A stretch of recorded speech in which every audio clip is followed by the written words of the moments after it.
So today we are going to do another part of exposing your classmates. I have included some stories from the comments of last video as well, so if you have a story, comment below or join the Discord to share. There is also a traumatic story of me and my weird teacher that I will share with you guys, so watch the whole video. So here's the next story. I've got this friend, we'll call him Tom, who sits right next to me in class. At first, he seemed pretty normal, until he randomly started belting out these Chinese songs in the middle of lessons. I mean, picture this. The teacher's writing equations on the board, and out of nowhere, Tom's like, la la la, in Chinese lyrics none of us understand. Anyway, the teachers aren't exactly loving the mini concerts. They've tried everything, scolding him, sending him into the hallway, making him run errands to keep him quiet. But Tom just keeps singing. One time, my math teacher had him stay after class to write lines like, I will not sing during algebra, about 100 times. Now, I'm not proud of this, but I've literally been begging my teacher to switch Tom's seat with someone, anyone, just so I can have a moment of peace. It's gotten that bad. But here's the thing. I noticed something super weird the other day. Tom was flipping through a music competition flyer in Chinese. Turns out, he might actually be practicing for a huge singing contest. I overheard him telling someone he wants to be the next big star overseas. So here's the next story. Back in 4th grade, there was this one boy, let's call him Egghead. Trust me, the nickname makes total sense once you get to know him. Anyway, me and my bestie were chilling at lunch, just talking about who knows what, when Egghead randomly shows up and, bam, spills milk all over my bestie, like completely drenches her hair and shirt in milk. She was furious, and I'm standing there trying not to burst out laughing. We marched straight to the principal's office, and the principal basically goes, dude, you're suspended. And Egghead starts bawling on the spot. Picture that. A kid who was all tough a second ago, now crying rivers of tears. Meanwhile, my bestie's trying to wring milk out of her hair while glaring daggers at him. Talk about an awkward moment. Fast forward to PE class. Egghead decides to show off and impress the girls by doing these weird stretches and randomly shouting, look at me. The rest of us were trying not to gag because it looked like some bizarre attempt at breakdancing gone wrong. But here's the hilarious twist. Some of the girls actually liked him. Our class went ice skating 1 week later. We're all gliding around, having a good time, when suddenly we hear a shriek. Turns out Egghead somehow whacked another skater in the head. She was literally bleeding. I have no clue if he had some sharp skate trick up his sleeve or if it was just Egghead being Egghead, but he managed to cause total chaos on the ice. So here's the next story from our 5th grade chaos. Buckle up, because this one's wild. I'm talking wannabe gangsters, mean girls, and more cringe than I can handle. First off, let's talk about Mark. Picture the most over-the-top, I'm famous wannabe you've ever met. He struts into class like he's on camera 24/7, waving an imaginary phone he's not even allowed to have, and saying things like, hello guys, today I'm at school, skibidi style, while the rest of us just roll our eyes. He literally claims he has more subscribers than Mr. Beast. Sure, Mark. Now, Mark had this crush on our classmate Elena. One day, he decided to make a big confession video, fake phone in hand, calling it a love vlog. Let's just say Elena was not impressed. She shut him down on the spot with a death stare so intense, I swear I felt it from 3 desks away. Poor Mark. More like cringe Mark. He basically slid under his chair afterward. Meanwhile, my friend Emma got curious about his social media fame and asked for his exact subscriber count. He puffed up his chest and was like, oh, way more than Mr. Beast, obviously. The look Emma gave him was priceless, like a big brother.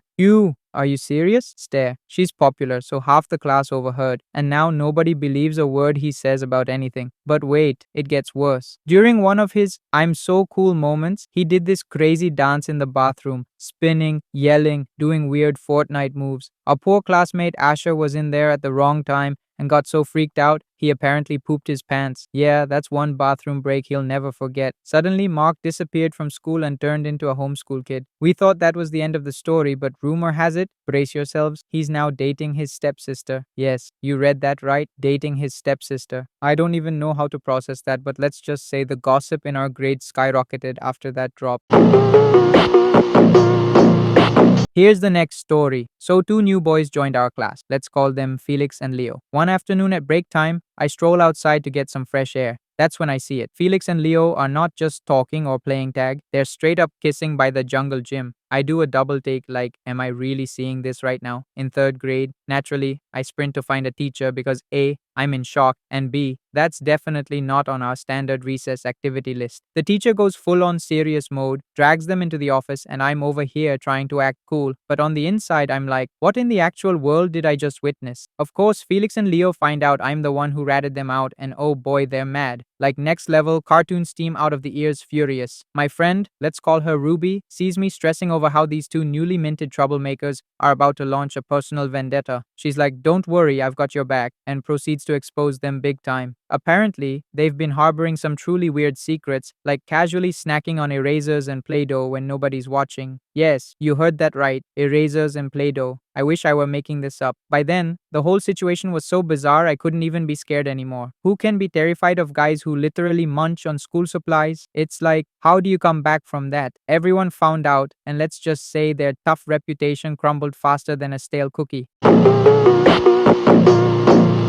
So here's the next story. There's this girl, let's call her Jess. From the very start of the school year, Jess and I never clicked. We weren't exactly enemies, but we definitely weren't friends either. My best friend Ava, on the other hand, seemed to get along with Jess just fine. Because I didn't want to cause drama or force Ava to choose sides, I tried to play nice around Jess, at least on the surface. One sunny afternoon, the three of us, me, Ava, and Jess, decided to hang out on the soccer field after class. We just finished an exhausting math test, so the plan was to relax. I brought along some small toys and, for fun, a little makeup kit. Ava and I sat down on the grass, chatting away about how the test went. Jess joined us, and at first, it felt chill. Then Jess spotted my makeup bag. She immediately started asking if she could use it. The first time, I tried to be polite and just said, "Oh, I'd rather not share it right now." But she kept asking, again and again. I must have said no, sorry, a dozen times, and each time she got a little more pushy. I was trying really hard not to snap because I've got this reputation for having a short fuse, and I didn't want Ava to get caught in the middle. Finally, Jess did something I definitely wasn't prepared for. She snatched my makeup bag right out of my hands and took off running toward the swings. My heart started pounding, partly from anger, partly from sheer disbelief that she'd actually run off with my stuff. I jumped up to chase her, but she was already halfway across the field, swinging the bag like it was some prize she just won. I know I should have tried to stay calm, but my anger flared up. Before I knew it, I sprinted after her. By the time I caught up, Jess paused for a second to yell something, maybe bragging or teasing me, I'm not sure, and I took my chance. I tackled her, a move straight out of a football game. She hit the ground with a surprised yelp, and I, fueled by all my pent-up frustration, ended up punching her in the back a few times. Ava saw the whole thing, and I could hear them shouting in shock. It only lasted a couple of seconds, but it felt like an eternity. My anger was so strong, it took me a moment to realize what I was actually doing. Once it hit me, I backed off, my heart racing and my hands shaking. I grabbed my makeup bag, which was scattered on the grass, and tried to compose myself. Jess scrambled away, furious and a little freaked out. Ava stood there, torn between checking on Jess and making sure I was okay. Let's just say it was the most awkward end to what was supposed to be a chill afternoon.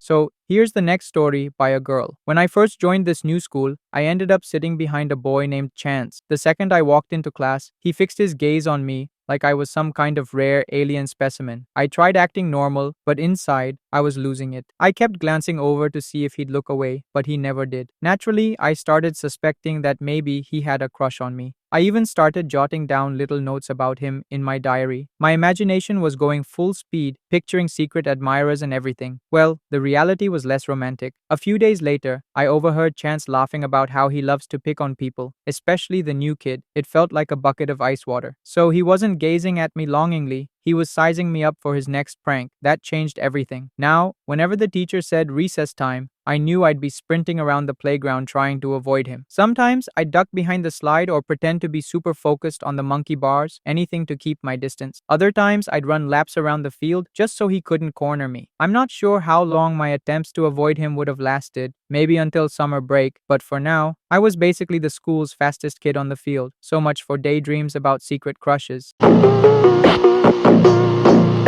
So on to the next story. I was in first grade, and there was this kid on my bus that I'll just call Weird Kid. Let's just say we were not destined to be friends. He sat in the seat next to mine, which wouldn't have been a big deal if he didn't try the most random stuff, like taking off his shoes while the bus was moving. One time, the bus driver actually sprinted down the aisle to stop him. I'm still not sure what he was planning to do once those shoes came off, but it definitely freaked everyone out. Then there was the day I decided, for reasons I still can't fully explain, to bring my Huggy Wuggy plush on the bus. Weird Kid noticed it immediately and acted like it was the greatest treasure in the world. He snatched it up, insisting he was going to take it to his comm room. I'm pretty sure that comm room was just a big covered closet at the back of the bus, but that didn't stop him. He marched over there, and I could hear weird thumps and muffled giggling. A few minutes later, he tossed my plush back to me, and it was absolutely soaked in slobber. I'm talking dripping wet, shiny, and gross. The sight made me burst into tears right on the bus. The other kids were either staring or trying not to gag. When we finally got to school, I basically ran off the bus, clutching my poor soggy Huggy Wuggy, wondering how on earth I ended up sitting next to the strangest kid in first grade.